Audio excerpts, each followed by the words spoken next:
আসসালামু আলাইকুম, সবাইকে শুভেচ্ছা জানাচ্ছি। মাসুম মাহবুব। এক দর্শক সিদ্দিকুর রহমান মনে হয় তিনি লিখেছেন, মাসুম ভাই, আমার মনে হয় নেতানিয়াহু ভারতে পালিয়ে আছে। ইরানের উচিত ভারতে ২ টা আ আলু মেরে দেয়া। আলু বললাম, বুঝছেন তো? সংশোধিত শব্দ।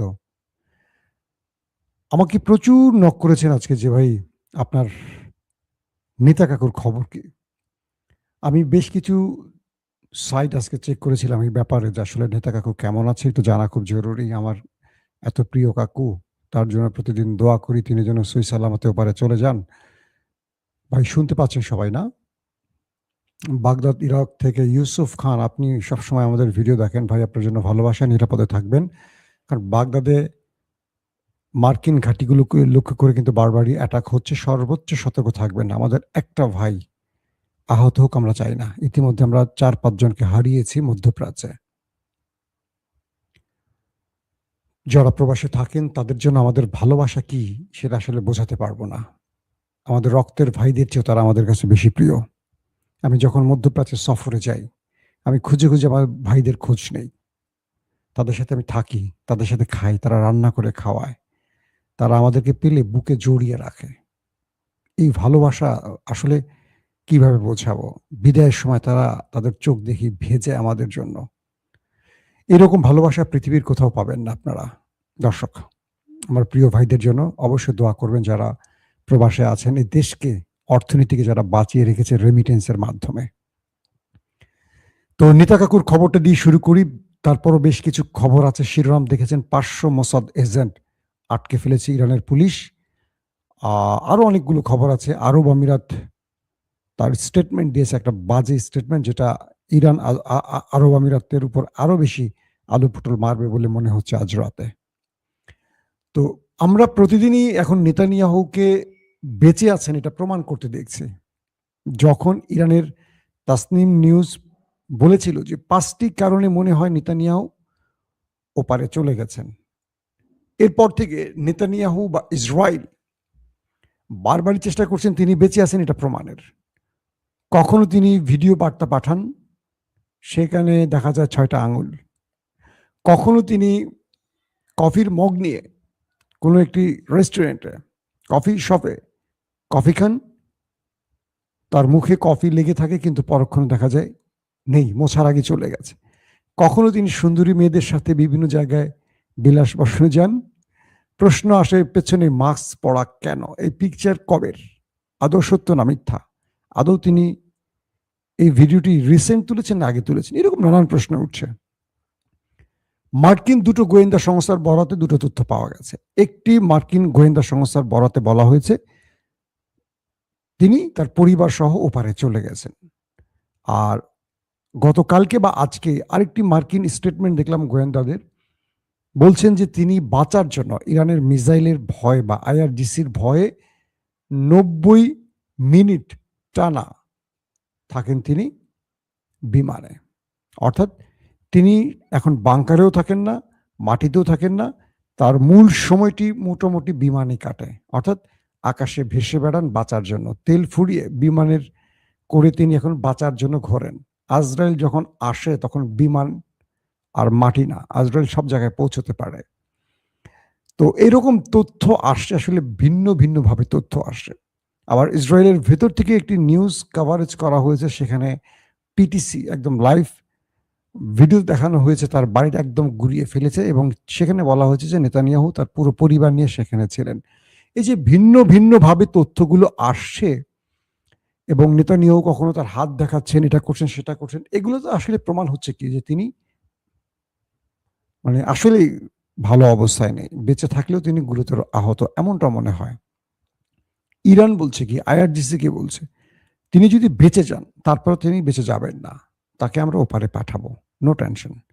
আমাদের ইন্টেলিজেন্স তাকে খুঁজে বেড়াচ্ছে এবং তাকে শনাক্ত করবে। তারপর আমাদের যেটা করণীয়, আমরা আলু পটল নিক্ষেপ করব। সেই আলু পটলে আশা করি নেতা কাকু চলে যাবেন সহি সালামতে। এখন মূল যে বিষয়টি আসছে, একটি লাস্ট ভিডিও দেখলাম নেতানিয়াহুর। সেখানে তিনি কয়েকজন সুন্দরী মেয়ের সাথে ভ্রমণ করছেন। একটা সুন্দর চমৎকার বিউটিফুল লোকেশনে তিনি হাসছেন, তাদের সাথে কথা বলছেন। প্রশ্ন উঠতে পারে না, যখন তার দেশের ভেতরে ইরান ম্যাসিভ আকারে সিজিল, খুররাম শহর, হ্যাঁ, ইমাদ, গাদার, তারপর একের পর এক ড্রোন মেরে সব নাস্তানুবাদ করে ফেলছে, লন্ডভন্ড করছে, তিনি কি তখন কোথাও পালিয়ে গিয়ে সুন্দরী মেয়েদের সাথে এভাবে হাস্যোজ্জ্বল ভিডিও করবেন? খুব সিম্পলি একটা প্রশ্ন করেন নিজেকে, আপনি কি উত্তর পাচ্ছেন? একটা দেশের প্রধানমন্ত্রী, যিনি গত 12 দিনের যুদ্ধে, মানে বিগত যে যুদ্ধটা হয়ে গেছে 24-এ, প্রতিদিন তিনি গণমাধ্যমে স্টেটমেন্ট দিয়েছেন। আর যখন ইরান তার বাসভবনে হিট করলো, মিসাইল ড্রোন হিট চালালো, এরপর থেকে এই ব্যক্তিকে আমরা গায়েব দেখছি। এরপর বারবারই তিনি নিজে বেঁচে আছেন এটা প্রমাণের চেষ্টা করছেন, কিন্তু তিনি তার ক্যাবিনেট মিটিংয়ে, যুদ্ধকালীন মন্ত্রিসভার যে মিটিং, সেই মিটিংয়ে উপস্থিত হচ্ছেন না। সেখানে হচ্ছে ডিফেন্স মিনিস্টার ইসরায়েল কাটস, কিন্তু নেতানিয়াহু নেই কেন? প্রথম প্রশ্ন আসতে পারে, নেতানিয়াহু ইরানের ভয়ে পালিয়ে গেছেন? এটা হওয়ার সম্ভাবনা আছে। দ্বিতীয়, তিনি কি গুরুতর অসুস্থ বা আহত হয়ে আছেন কোথাও? এটাও হতে পারে। তৃতীয়, তিনি ওপারে চলে গেছেন কিনা। কিন্তু তিনি যদি বেঁচে থাকেন, সুস্থভাবে থাকেন, পৃথিবীর যে কোনো প্রান্তে তিনি ভিডিও ধারণ করে কিন্তু দিতে পারেন, এবং তার আপডেট বক্তব্যগুলো হতে পারে, আজকে ইরান এটা করেছে, কালকে এটা করেছে, তার বক্তব্যের ধরন বলে দিচ্ছে এগুলো পূর্বের রেকর্ড অথবা এআই সেকশন থেকে করা হয়েছে। তারপরও আমরা আশা রাখতে চাই যে তিনি সহি সালামতে ওপারে গেছেন। এখন দেখি শেষ পর্যন্ত কি হয়। আসেন 2 নম্বর খবর। সৌদি আরব এবং আরব আমিরাতে ব্যাপক আক্রমণ চালিয়েছে, পাশাপাশি কাতার এবং কুয়েতেও ব্যাপক অ্যাটাক চালিয়েছে ইরান।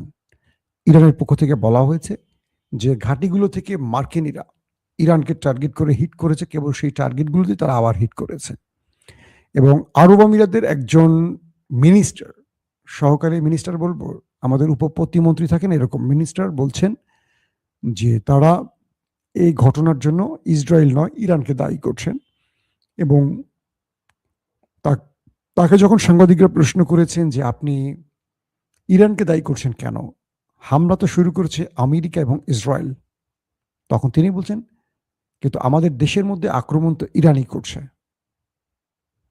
তাকে বলা হয়েছে, আপনারা কি আব্রাহাম অ্যাকর, যে চুক্তিটি হয়েছে মার্কিন, ইসরায়েল, আরব আমিরাত, বাহরাইনদের মধ্যে, এটাকে ধরে রাখবেন না এটা বাতিল করবেন?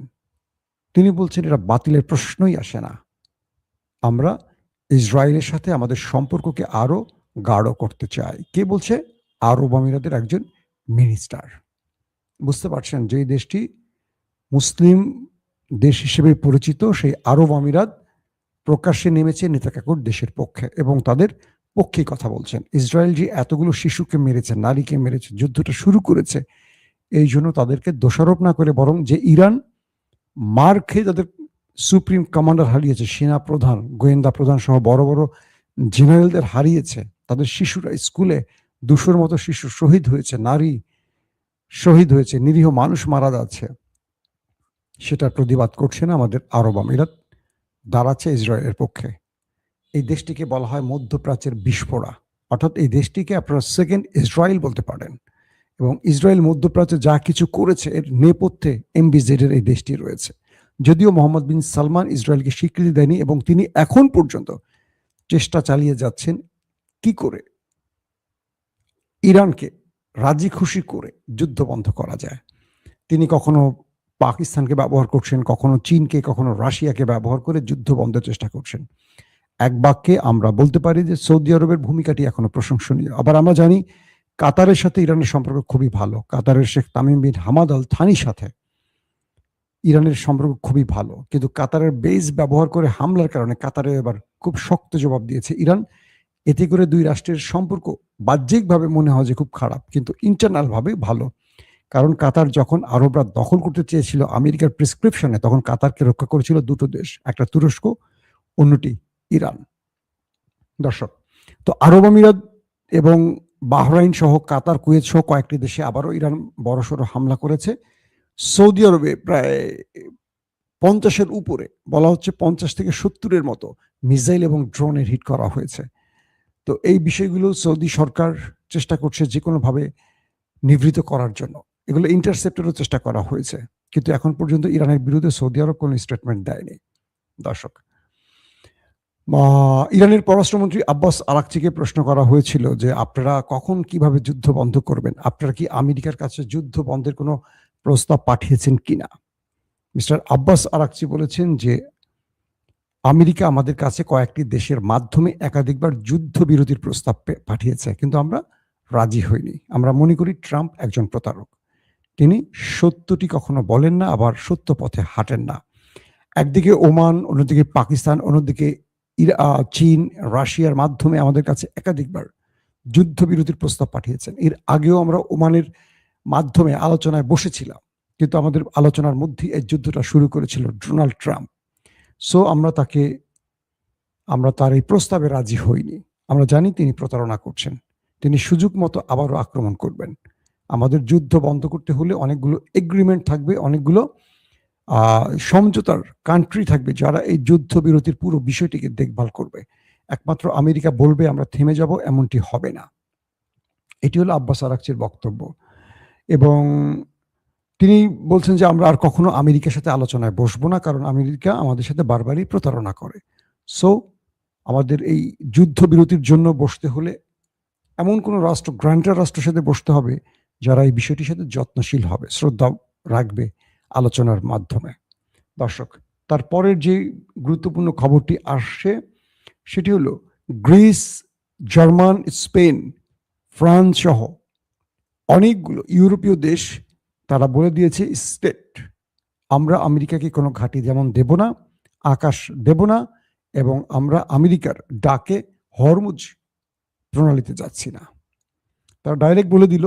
ফ্রান্সও বলল যে এই যুদ্ধ আমাদের না, গ্রিস বলে দিল এই যুদ্ধ আমাদের না, স্পেন তো বলেই দিল সরাসরি যে আমরা ওদেরকে কোনো ঘাঁটি দেইনি, আমাদের দেশে ঘাঁটি থাকলেও ওদেরকে সম্পূর্ণ নিষেধ করে দিয়েছি, ইরানের হামলায় আমাদের ভূমি আকাশ কিচ্ছু ব্যবহার করতে পারবে না, এবং আমরা এই যুদ্ধে জড়াবো না। এই যুদ্ধ ট্রাম্পের, এটি ইউরোপের যুদ্ধ না, এখানে ইউরোপের কোনো স্বার্থ নেই, বরং ইউরোপকে বিপদে ফেলেছে। আমাদের তেলের সংকট, গ্যাসের সংকট হয়ে গেছে এই যুদ্ধের জন্য। তাই আমরা হরমুজ বা মার্কিন ডাকে ইরানের নেভাল টিমের সাথে কোনো যুদ্ধে জড়াচ্ছি না। ইভেন আমরা ন্যাটোর অংশ হয়ে যাব না। আজকের দিনের শুরুতে আপনাদের খবর দিয়েছিলাম আমেরিকা ন্যাটোকে হুমকি দিয়েছে যে তোমাদেরকে আমরা দেখে নেব, কারণ ন্যাটো আমেরিকার ডাকে যুদ্ধে আসেনি। এক বাক্যে বলতে পারি, ন্যাটো বা ইউরোপীয় দেশ বা মধ্যপ্রাচ্য, পৃথিবীর সব দেশ ডোনাল্ড ট্রাম্পকে এখন তুচ্ছ জ্ঞান করছে, তাকে প্রশ্রয় দিচ্ছে না, পাত্তা দিচ্ছে না, তাকে বুঝিয়ে দিচ্ছে তোমার মতো অ্যাবনর্মাল লোক রাষ্ট্রপ্রধান হওয়ার যোগ্য না। তুমি একটি শান্তিপূর্ণ পরিবেশে কেবল একটি দেশের জন্য, ইসরায়েলের জন্য এই যুদ্ধে নেমে গেছো এবং অজস্র মানুষ মেরেছো। তুমি তোমার দেশকে বিপদে ফেলেছো, পুরো বিশ্বকে বিপদে ফেলেছো। অর্থনৈতিকভাবে পুরো দেশ এখন, পুরো পৃথিবী এখন অস্থির মুডে রয়েছে। এই সব কিছুর জন্য তুমি ট্রাম্প দায়ী। কে বলছি? ইউরোপ বলে দিচ্ছে একদমই স্পষ্ট বাক্যে।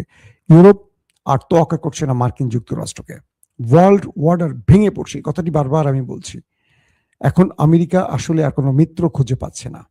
আমেরিকার সামনে বিশ্বস্ত মিত্র যারা ছিল এখন আর তারা আমেরিকাকে আর বিশ্বাস করে না। দর্শক, সবচেয়ে গুরুত্বপূর্ণ যে খবরটির জন্য আপনারা বসে রয়েছেন সেটি হলো ইরানের মধ্যে সবচেয়ে বড় শত্রু ছিল ঘরের শত্রু বিভীষণ।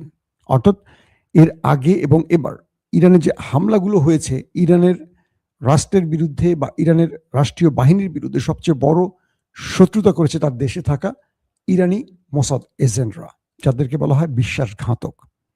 আমরা প্রথম যুদ্ধে দেখলাম 12 দিনের যুদ্ধে প্রথম দিনই, প্রথম 1 ঘন্টার মধ্যে ইরানকে নাস্তানুবোধ করেছিল ইসরায়েল, এবং বলা হয়েছিল এটা পুরো ছক তৈরি করে দিয়েছিল দেশটির ভেতরে থাকা মোসাদ এজেন্টরা, যারা ইরানের জনগণ এবং বিভিন্ন দেশ থেকে আসা। ভারতীয় আছে এর মধ্যে, কিছু আফগান আছেন, বাকিরা ইউরোপীয় লোক এবং ইরানের জনগণ। তো এরপরই ইরান সেই যুদ্ধ শেষ করে তার দেশের ভেতরে মোসাদ এজেন্টদের খুঁজে খুঁজে ফাঁসি দিয়েছে, আপনারা জানেন। এবার যুদ্ধটা শুরুর প্রথম দিনই আলী খামেনি তার পুরো পরিবার সহ, তার ক্যাবিনেট সহ শাহাদাত বরণ করেন। এরপর ইরান নড়ে চড়ে ওঠে যে কারা এই নেপথ্য থেকে তাদেরকে এত নিখুঁত, একদম নিখুঁত তথ্য দিচ্ছে। কখন তিনি বৈঠকে যাচ্ছেন, কখন বৈঠকে বেরোবেন, কখন তিনি বাংকার থেকে বেরোচ্ছেন, কখন তিনি কোথায় আছেন, কোন টাইমে, মাটির নিচে হোক আর উপরে হোক, এত রিয়েল টাইম ইন্টেলিজেন্স ইসরায়েলকে কারা সাপ্লাই করছে, এটা নিয়ে ব্যাপক কাজ করে ইরান। সবশেষ ইরানের পুলিশ প্রধান আজকে জানিয়েছেন ইরানের ভেতরে 500 এজেন্টকে তারা গ্রেফতার করেছেন। খেয়াল করবেন, 500 এজেন্ট ধরেছেন যারা সিআইএ এবং মোসাদের জন্য কাজ করতো ইরানের ভেতরে বসে। এর মধ্যে 250 জন গুরুত্বপূর্ণ ব্যক্তি, এরা রাষ্ট্রীয়ভাবে বিভিন্ন সরকারি উপরস্থ পদে চাকরি করতেন। মানে ইরান রাষ্ট্রে 250 জন হাই অফিসিয়াল ব্যক্তি যারা চাকরি করতেন ইরান সরকারের, ইরান রাষ্ট্রের, কিন্তু তারা কাজ করতেন মোসাদ এবং সিআইএ এর জন্য, আমেরিকা এবং ইসরায়েলের জন্য। কি ভয়ঙ্কর ব্যাপার, বুঝতে পারছেন? ইরান বা ইরানের ভেতরে যত হত্যাযজ্ঞ হয়েছে, প্রত্যেকটা হত্যাযজ্ঞে ইরানের ভেতরে এই বিশ্বাসঘাতকরা দায়ী। এর আগে ইরানের প্রেসিডেন্ট ইব্রাহিম রাইসি এবং পররাষ্ট্রমন্ত্রী আবদুল্লাহ হিয়ানকে আজারবাইজান থেকে ইরানে আসার পথে হেলিকপ্টার বিধ্বস্তের মাধ্যমে হত্যা করা হয়। এরপর ইরানের প্রেসিডেন্সিয়াল ভবন, যেটা রাষ্ট্রীয় ভবন, যেখানে অতিথি হিসেবে এসেছিলেন হামাসের রাজনৈতিক উইং এর প্রধান ইসমাইল হানিয়া, সেখানে হত্যা করা হয়। এরপর আমরা দেখেছিলাম যে হিজবুল্লাহ প্রধান ইসমাইল হানিয়া, কি বলে, হাসান নাসরুল্লাহ, তিনি মাটির নিচে গোপনীয় স্থানে থাকলেও সেখানে তাকে ইসরায়েল খুঁজে হত্যা করতে পারে। এরকম করে অনেক বিখ্যাত ব্যক্তিকে বা কি বলবো যে ইরানের জন্য গুরুত্বপূর্ণ ব্যক্তিকে তারা হত্যা করেছে। সর্বশেষ আমরা দেখলাম আলী খামেনির পুরো পরিবারকে শেষ করে ফেলেছে।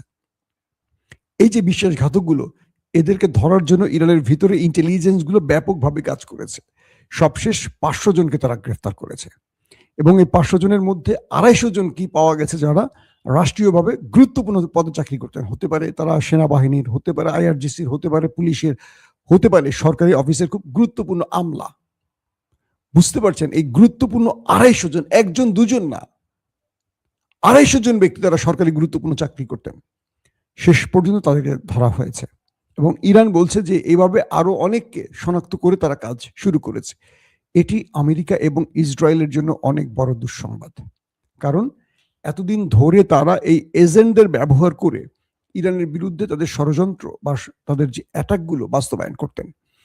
এবার তারা সেই সুযোগটি আর পাবেন না, কারণ মূল ফ্রেমে যারা ধরা পড়েছেন এরা বাকিদের নাম বলে ফেলবে। 500 এজেন্ট ধরার অর্থ কি বুঝছেন?